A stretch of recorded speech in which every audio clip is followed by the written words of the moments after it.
Howdy and welcome back. Today we're going to continue our work on the player death portion of our game. So where we last left off, we were able to have the hit flash get animated and we have a health bar. What we're going to be working on today is addressing collisions with our enemy object and then working out getting the player to have a death animation. So let's go ahead and work on the collisions. First up, I want to go to my players create event. Within the create event, I'm going to want to update and add one variable. And so all of this has been dealing with the health, but I'm also going to add another element, invulnerable. This by default is going to set to false. That way we actually cannot take damage, or we're allowed to take damage. Then while this is false, we then are able to sustain damage. The reason why I'm adding this in is because the mechanic that I want in my game, if I have just been hit, I want to add a small window of time where I cannot suffer damage again. So that way the player doesn't get overrun with multiple hits. Now, of course, you may want to remove this. It is up to you. But the main reason why I do this is because of how I'm going to handle enemy collisions into us. If the enemy so much as touches us, they'll deal damage to us. However, it will result in them doing the damage over multiple frames. And so we'll just essentially instantly die as they just step through us very quickly. I'm going to use this in a timer in order to add this invulnerability element where if I suffer damage, I'm not going to suffer damage within a span of time. Let me go ahead and create an alarm 0. What this does is off invulnerable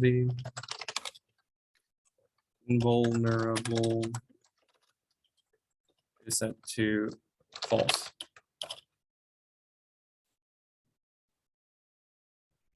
Now that we have created these two events and are updated one, created another, inside our collisions with both bullet and we're going to add a collision with the enemy. Let's go ahead and do that. Collision with the enemy object. So if the enemy touches us at all, what I'm going to do is damage player. If I am not invulnerable, then the following happens. Damage target, I will receive 5 points of damage. And then I'm going to create a couple of variables that we're going to end up using for having our enemy go, or our character, whenever they die, the enemy or the dead object for the player go flying based off of where we got hit. This actually mirrors how we handle the players killing the enemy with some modifications. We are going to end up changing states and pulling in some of these values. So I'm actually going to end up copying this chunk of code. So the direction is equal to where we got hit from. Our horizontal speed movements, actually, we don't need this yet. But I want to keep track of what direction did I just get hit from. I'm invulnerable, set equal to true. Then I'm going to activate alarm 0, set this equal to 30. So whenever I get hit by physically being interacted with, I will then become invulnerable for 30 frames. And then I'm going to just add a screen shake. 10 and 30.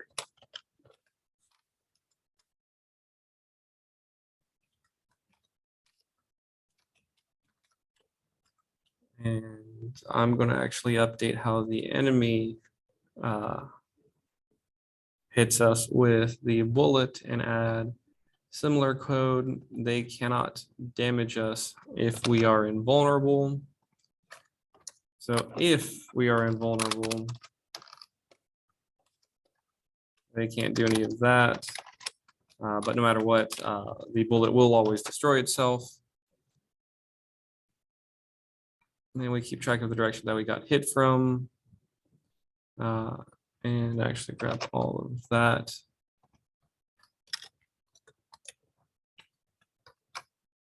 So we suffer 2 damage.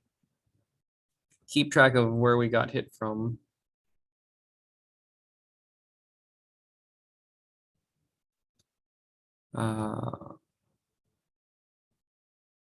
Invulnerable is equal to true, and alarm is set equal to 0. And so let's make sure that this variable exists over an enemy bullet.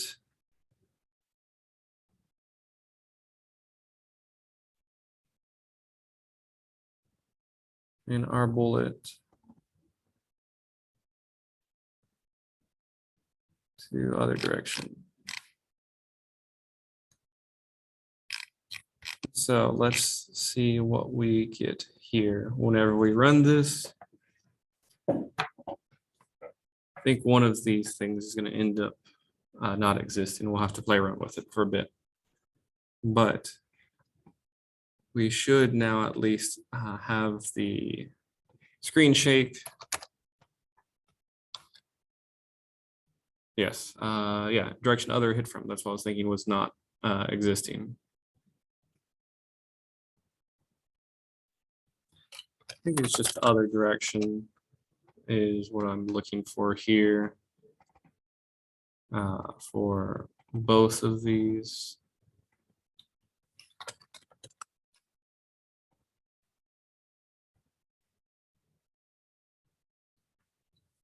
So that way we just know where the enemy is going and keep track of that for our code.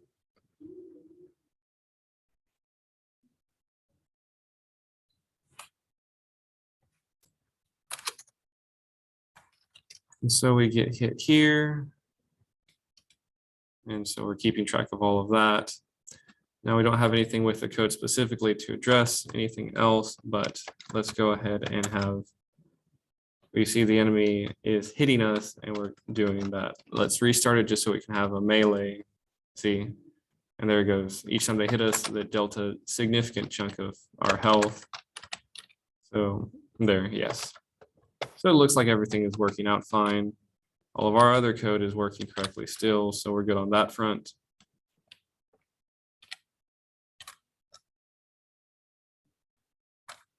So now we know we are addressing getting hit and our health bar is decreasing.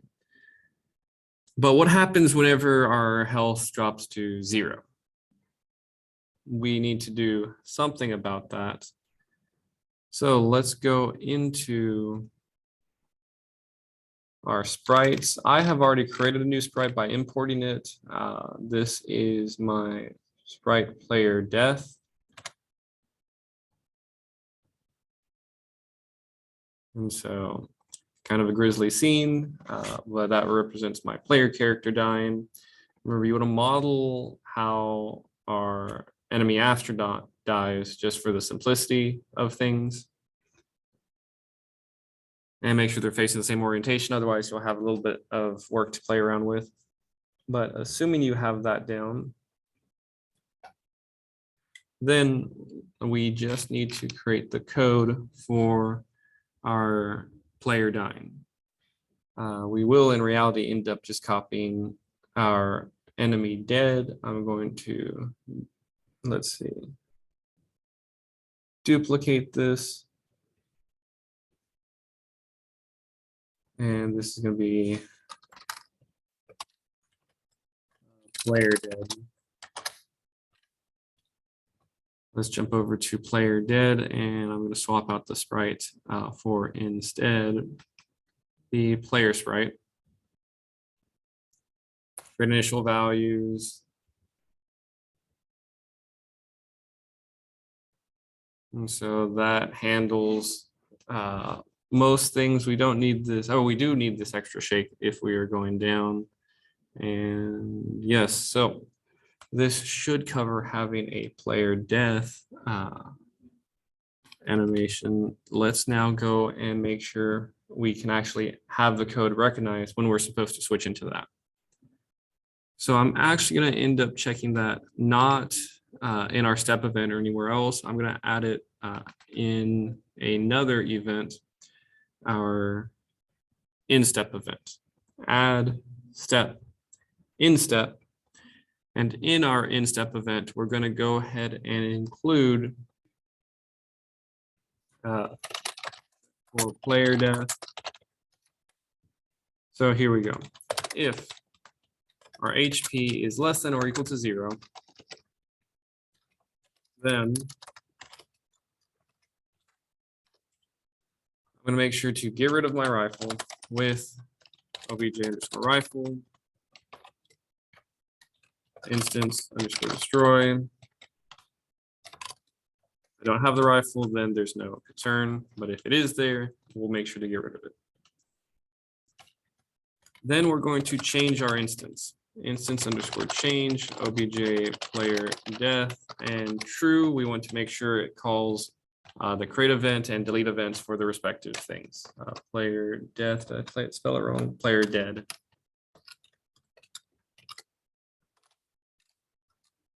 But with true, it'll make sure it fires its create and delete events respectively.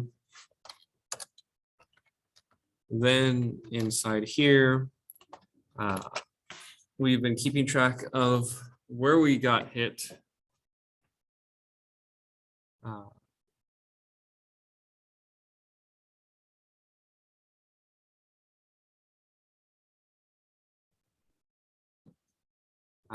We have been keeping track of direction here. I think I'll end up changing that. Yeah.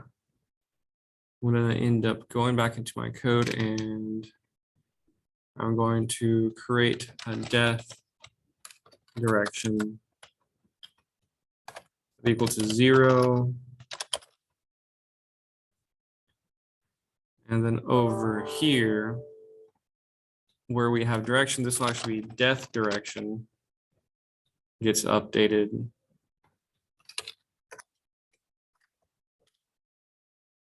So by keeping track of what direction we're supposed to be dying in, so that way we know where we end up getting thrown, either from a collision or from a bullet hitting us, we then can, in our in step, have our direction be updated to be whatever our death direction is. Now that we've got that, we can update our horizontal movement speed is equal to length direction. Actually, this is the code that we had from down here, yes.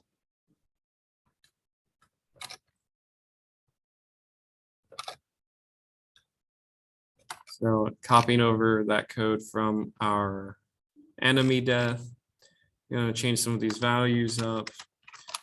6 and 4 -2.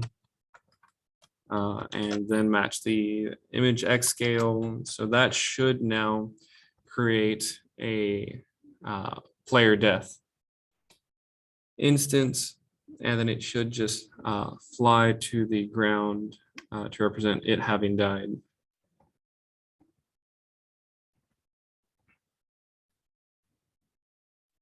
And so let's go ahead and see what this does, just at a very simple level, make sure it's even working.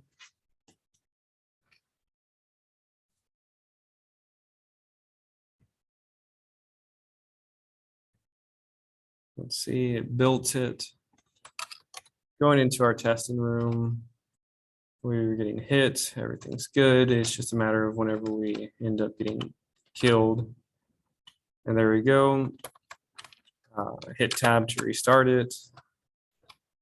All right, I kind of just instantly am dying.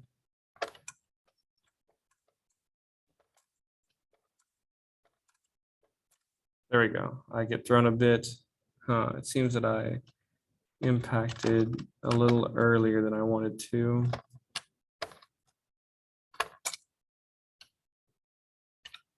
And the camera stops following us as soon as we end up dying. So that's something we need to keep in mind. Yes, and we're dropping a little early. So that might have to do with our sprite hitbox. So let's go over and look at that, SPR death. And see where's the collision mask. Yes, collision mask is off.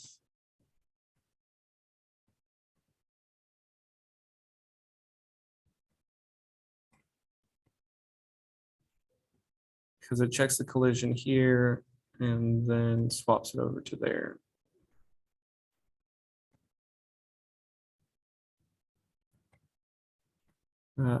Should be like that. So then given that, let's check if that fixed at least that portion. But we'll have to add in a couple of bits to make sure it keeps track of where we're supposed to be following. And so we're getting hit.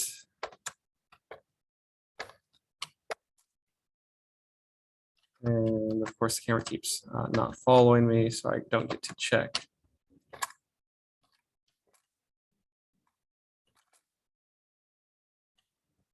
Well, let's fix the camera part so that way we can test that portion.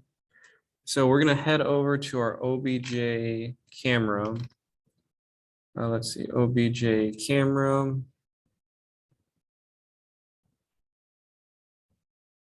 And in our step event, let's see where we keep track of. Let's zoom out a bit. So in here, if the follow event or instance exists, we do that. But regardless of what we're supposed to be following, if follow.object underscore index is equal to obj underscore player death, if the thing we're following is the the dead player, then we should instead have to go through and x is just equal to x2, y is equal to y2. We go straight to the dead player. This should keep it trailing. And so again, that's in our camera step event.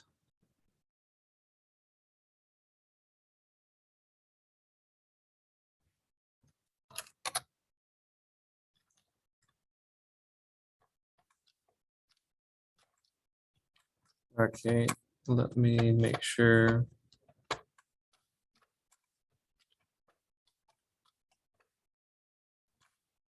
There we go. Let's see, we're still floating higher in the air. I need to play around with certain collision boxes, see what's going wrong with that.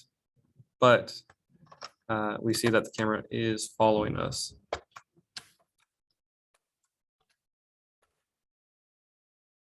Nope, the camera's actually not following us. I'll need to keep playing with that to get that worked out. Let me see. I had forgotten to update the rest of Object Player. We had it basically functioning similar to how the enemy object's death worked out, but we need to address updating it for our purposes. Image speed is set back to 0, and then image index is set to 0 as well, just to make sure it starts in the right spot. Then this is why it wasn't actually following us. We need to make sure that we tell the camera to actually follow us. With our obj underscore camera, we need to make sure that it follows other.id. Follow without the S. There we go. And so now it knows the camera is supposed to be following the player dead object. Then in the step event, Let's see, this all looks like it's correctly handling it. Done is set equal to true. Else imminent index is there. Okay.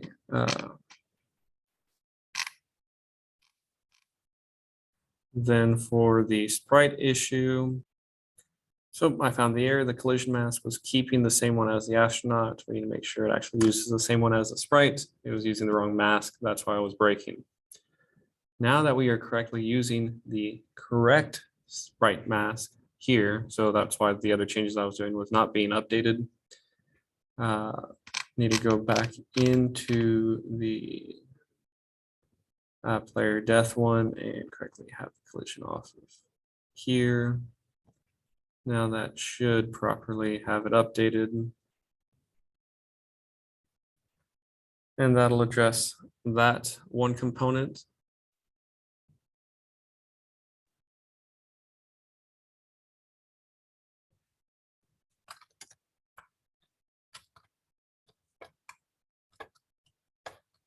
And let's see. There we go. Now that we have that, we have collisions, we have player death. There's only a couple more concerns that we have to deal with, and that'll be addressed. What happens if you die while swinging the axe? What happens if you die while shooting? There could be a couple of instances where stuff is late to update, depending on how our code is functioning. If I'm swinging and die, there is a small case where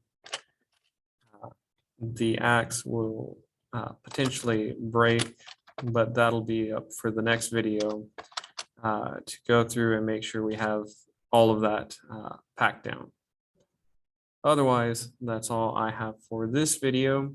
We now have the camera following the player. We have the player actually dying and the hit effects occurring, such as the health bar going down, hit flash, and shake. So if you have any questions or need anything from me, just let me know. Otherwise, that's all we've got for this one. Everyone have a good one.